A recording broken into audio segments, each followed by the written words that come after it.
Hello, hello, Cancer Collective. Kamusta po kayong lahat? Ako po ito si James from James Tarot PH. Ito po ang inyong monthly reading for July 2026. Bagong buwan, bagong mga dapat abangan, alamin po natin.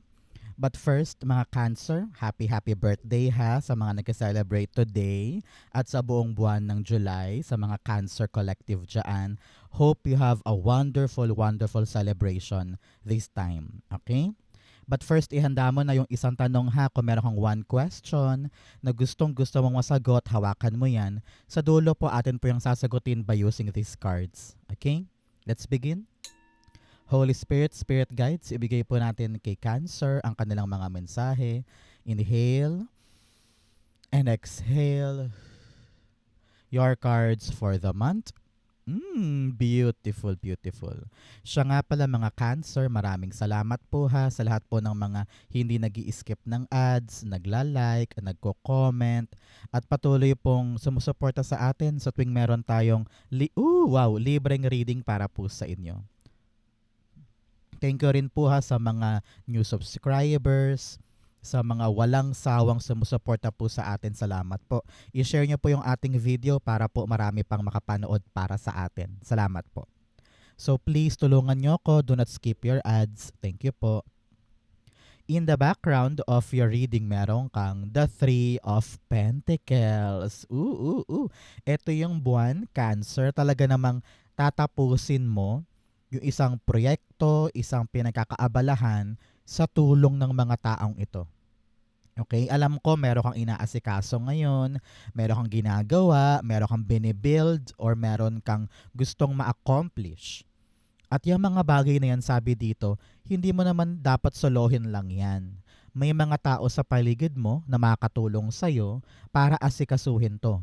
Itong mga taong to, believe sila sa kakayanan mo. Believe sila sa effort mo, sa ability mo. Kaya this month, matutong magtiwala, matutong makibagay, makisama. Nang sa ganon, yung gusto mo mangyari, matupad ng mas mabilis, mas efficient, at mas solido para sa'yo.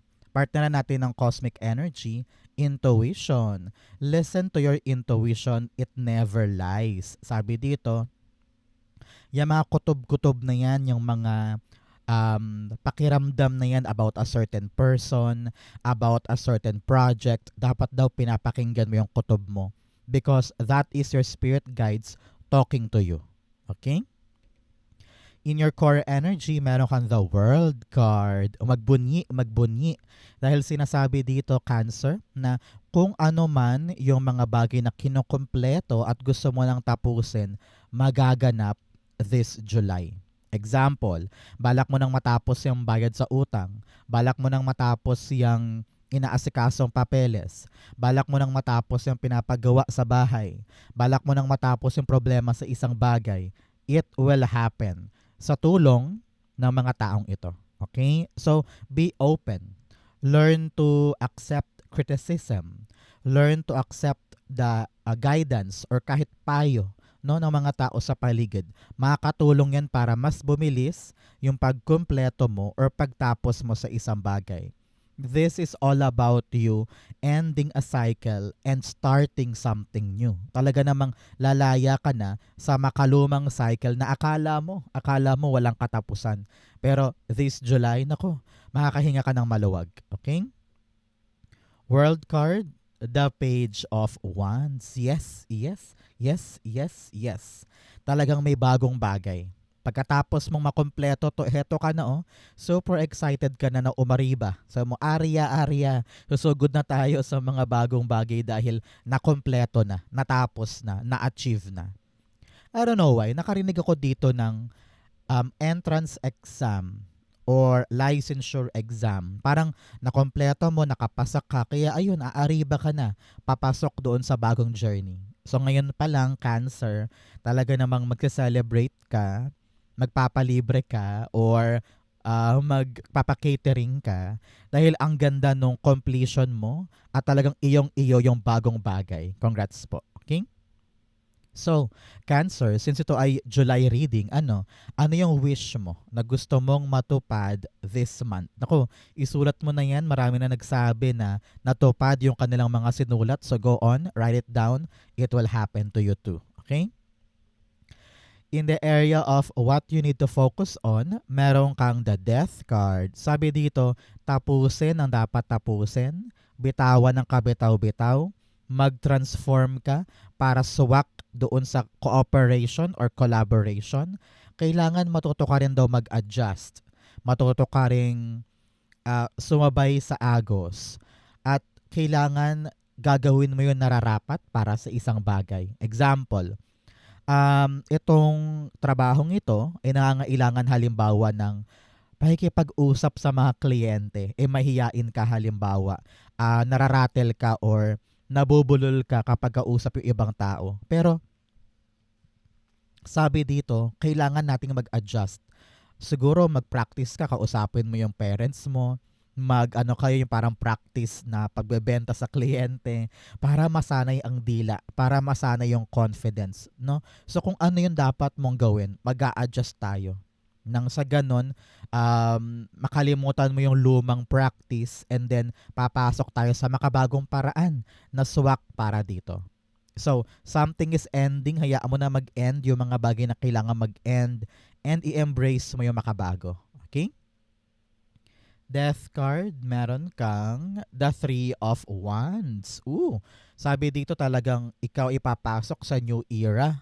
Alam mo, parang version 2.0 ito ni Cancer. Malaking tulong marahil itong birthday season mo. Talagang parang nagpabago siya ng mindset mo na parang birthday ko, I want to elevate my life, gusto ko may bago naman, gusto ko mag-level up, parang ganyan. Kitang-kita ko dito yung pagpunta mo or pag-ariba mo sa mga bagong bagay. Handa mo ng putulin or tigilan or kalimutan tong nakaraan and then susuong ka na sa bago. Kaya sabi mo, doon may growth, doon may success, nandoon yung future ko, parang ganyan. So ikaw yung parang you have set your eyes for something new, for something more. Kaya kung ano man yung dapat kompletuhin ngayon, lakarin mo na yan, Cancer, para makaariba ka na at makapunta ka na doon sa hinihintay mo. Congratulations, okay? So Cancer, write down your birthday, ano yung mga birthdays po ninyo, i-comment mo yan sa baba para ma-activate sa'yo tong reading na ito. Okay? In the area of what you need, meron kang the Nine of Wands. Meron kang 9-9 here. Ang 9-9 po ay release, no? Pakawalan mo yung mga dapat pakawalan para mayakap mo na yung bago. Sabi nga, kung puno ang kamay mo, naka-close ka ng ganyan, paano papasok yung bago? Kailangan bitawan yung kabitaw-bitaw para yung kamay mo ay bukas. Bukas para sumalo ng bago. Okay? So release yung mga takot, alinlangan, pride, ego. Kung kailangan talagang makisama, makisama ka na. Kung kailangan makibagay, kung kailangan kong mag-adjust, talagang i-improve ang sarili ko para pag dumating tong bagong to, kayang-kaya ko, mga ganyan. Okay? So, the Nine of Wands here, sinasabihan ka na huwag kang sumuko sa buhay mo. Kung meron mang natapos, kung meron mang plakda noon, or kung dumanas ka man ng pagkabagsak, pagkabokya, sabi dito, huwag kang hihinto sa buhay. Hindi pwedeng iiyak ka na lang sa isang tabi at sasabihin mong talo ako, bokya ako. Tapos, tumagal ka dyan ng 5 months halimbawa na umiiyak lang dyan. Parang yung mundo hindi naman hihinto kapag nasaktan ka, di ba? Pero sabi dito, may time ka pa may oras ka pa may panahon ka pa para i-build yung dapat mong i-build. So, do not be disheartened for so long. Damdamin mo yung pain, damdamin mo yung frustration, damdamin mo yung galit mo dyan. Pero huwag kang bibitaw. Okay? Kapitan mo yung paniniwala mo na magagawa ko to, kaya ko to, maaabot ko to, hindi ko to bibitawan. Okay? Because yung mga susunod na cards, napakaganda para sa'yo. Okay? Just hold on tight, believe in your dreams, yun narinig ko dito. Alam ng intuition mo kung gaano kahalaga yung bagay na yan. Nine of Wands, the Ace of Wands.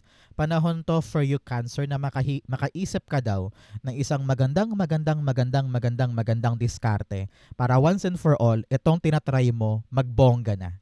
or ma-approve na or magkaroon na ng magandang bunga. Halimbawa, pila ka ng pila sa iba't ibang trabaho, hindi ka natatanggap halimbawa. And you're thinking, susukuan ko na ba to? Bibitawan ko na ba to? Kailangan lang mag-isip tayo ng bagong diskarte para maaprubahan na or para makapasok na. Parang meron kang maling ginagawa. And yun yung dapat mong ma-realize na parang, ay, ganito pala dapat. Ay, mali pala to. Ito pala dapat. Kapag na-figure out mo na kung ano yung mali, kung ano yung parang dapat kong i-overhaul, biglang boom. Pag-apply mo, pag-try mo ulit, gora na, pasok na. So, kailangan ngayon mahanap natin yung malinaw, effective na plano or idea para once and for all, pasok ka na. Okay? Congratulations in advance dahil alam kong makukuha mo yan this time. Meron kang maiisip na parang, yes, excited na ako. Ito yung gagawin ko. Pasok ako dito. Parang ganun. Okay? In the area of what's affecting your current energy, meron kang the Lover's card. Alam mo, kung meron ka mang partner ngayon, kung meron ka mang lover or talagang pinapahalagahan mo na special someone. Sabi dito, kailangan may unawaan kayo pagdating sa mga plano mo sa buhay. Okay?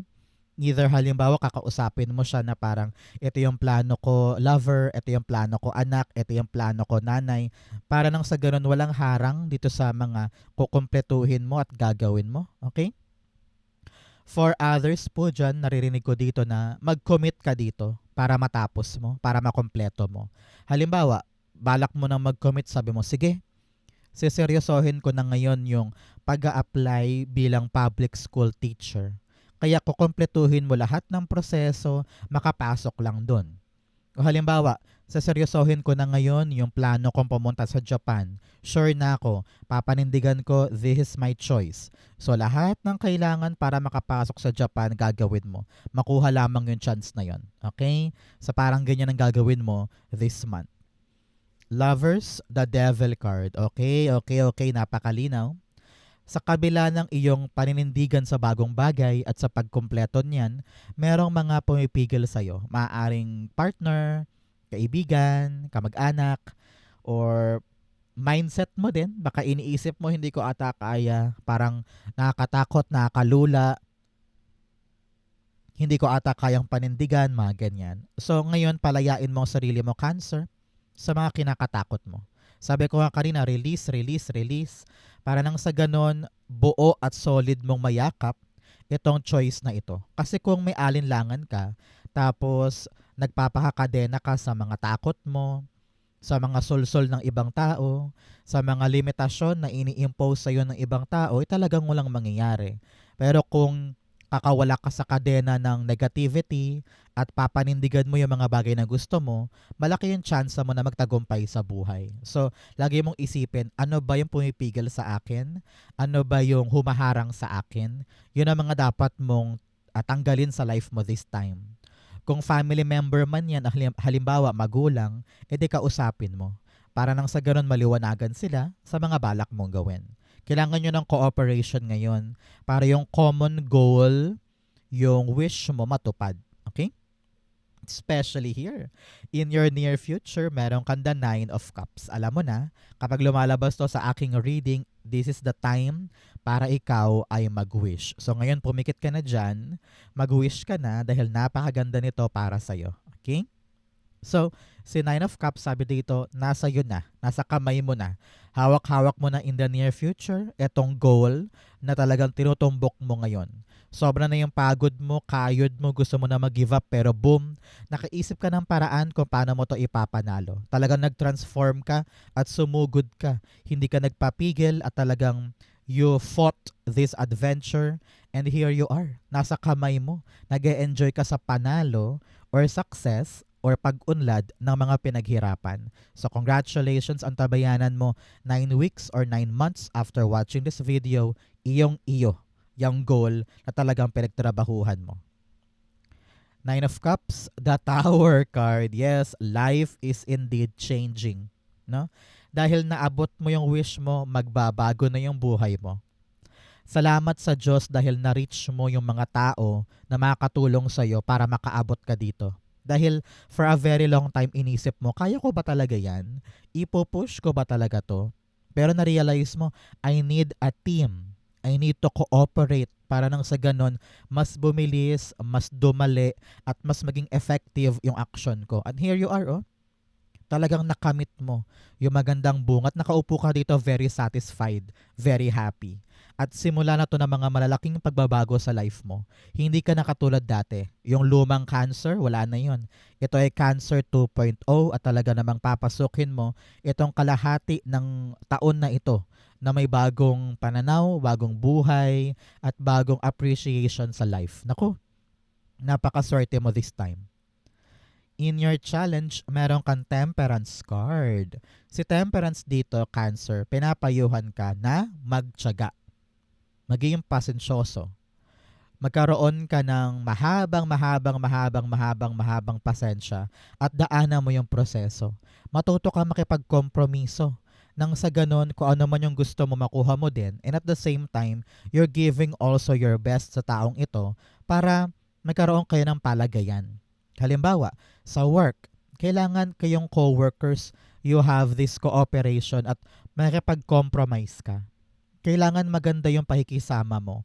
Hindi pwedeng may away, may problema, may gulo, maapektuhan ang performance mo o yung nilalakad mo. Kailangan kalmado, kailangan meron kang harmonious relationship sa mga tao sa paligid mo, and do your best, okay?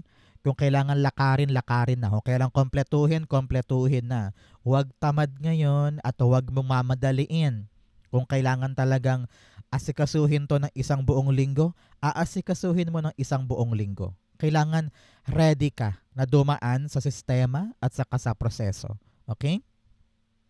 Temperance card, you have the 7 of Wands. Maraming tao ang susubok sa iyong pasensya. Maraming tao ang talaga namang either haharang or magte-test sa'yo. Kumbaga, itong buwan na to ay isang malaking test for you kung hanggang saan mo kayang panindigan at kapitan yung mga bagay na gusto mo for yourself. Okay? Kaya ang payo sa'yo, huwag kang papadala sa sulsol or triggering actions or mga toxicity ng ibang tao. Gawin mo lang yung mga makakaya mo. Do it in peace. Tahimik ka lang, asikasuhin mo lang. Sabi nga, mind your own business. Kahit gaano kagulo yung paligid, huwag kang papalin lang, huwag kang papadala. Gawin mo lang yung makakaya mo, tapusin mo yan, kompletuhin mo yan, para maabot mo na yung next level. Okay? Ito yung challenge sa'yo. Ang manatiling focus sa ginagawa at tapusin siya nang sa ganun magtagumpay ka na dyan. Okay? Hayaan mo yung ibang tao. Huwag kang papalin lang sa kanilang ingay, gulo, or panlilibak. Okay? In your fortune, meron kang grounding, go deep, explore your roots. Sabi dito, kapag feeling mo down na down ka, here, with a 10 of swords, pag feeling mo parang hindi mo na ata kaya, or gusto mo nang sumuko, gusto mo nang bumitaw, lagi mong isipin na, para saan ba to? Para kanino? Ay, para kay nanay. Ay, para sa mga anak ko. Ay, para sa utang. Ay, para magkaroon ng retirement money. Ay, para makaalwan sa buhay. Kapag nagets mo kung para saan yung pinaghihirapan mo, lalaban ka ulit. Titibay ka ulit. Tatapang ka ulit. Okay? So, find the reason kung bakit mo ginagawa yan para maintindihan mo yung purpose mo this time. In your fortune, meron kang the 10 of swords. Napakapalad mo dahil nasa fortune siya, ibig sabihin tapos na. Ending na. Rurok na ito.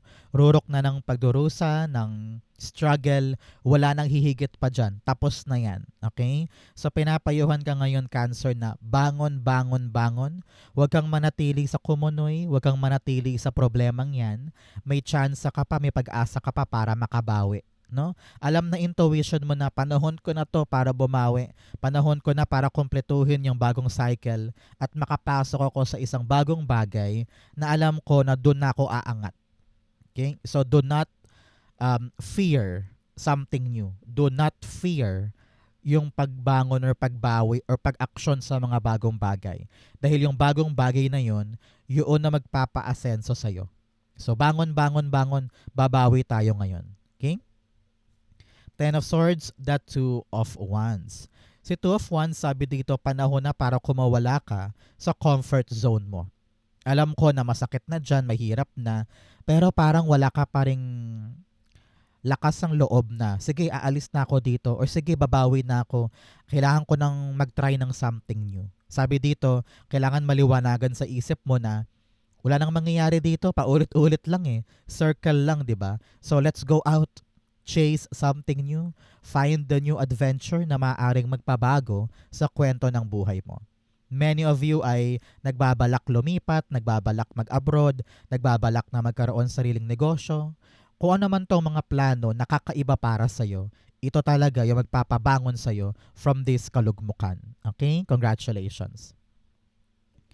In your divine messages, meron kang hold your vision. Yes, kung ano yung plano, pananaw, idea, pangarap, kapitan mo yan. Huwag susukuan, kayang-kaya mo pa yan. You also have the star card. Star card is all about you believing na bubuti rin ang buhay ko. Believing na maaabot ko rin ang pangarap ko. Believing na everything will be fine. God is protecting me. The universe is supporting me. Kaya patuloy mong didiligan yung mga bagay na alam mong importante para sa'yo. Yung trabaho, yung negosyo, yung career, yung kaperahan na yan, yung love life na yan, yung buhay na yan. Kung talagang alam mong abot kamay siya sa para sa'yo, gagawin mo ang lahat. Okay?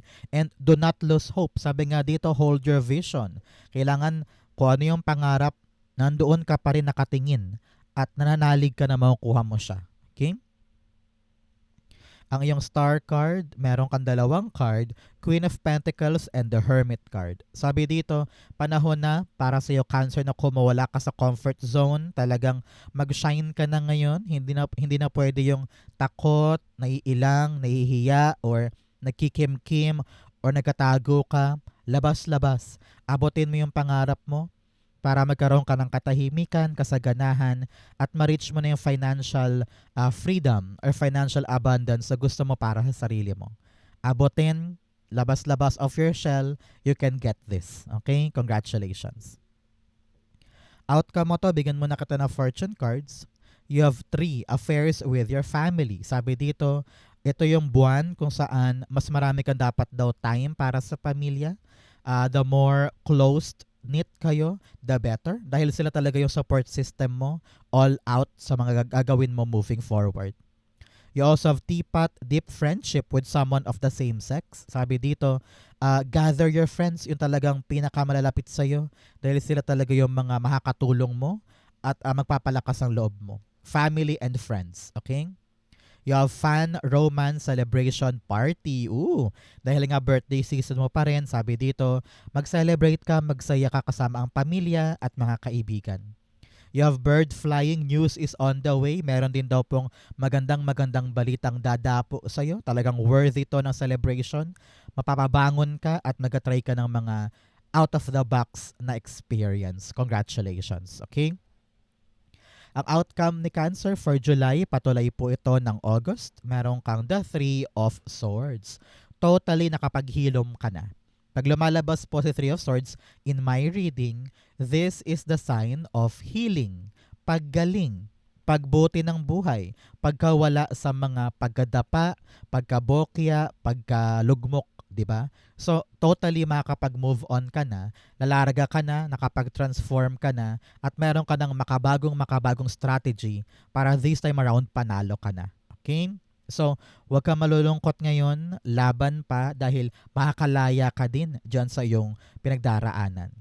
3 of Swords, the 6 of Swords, yes.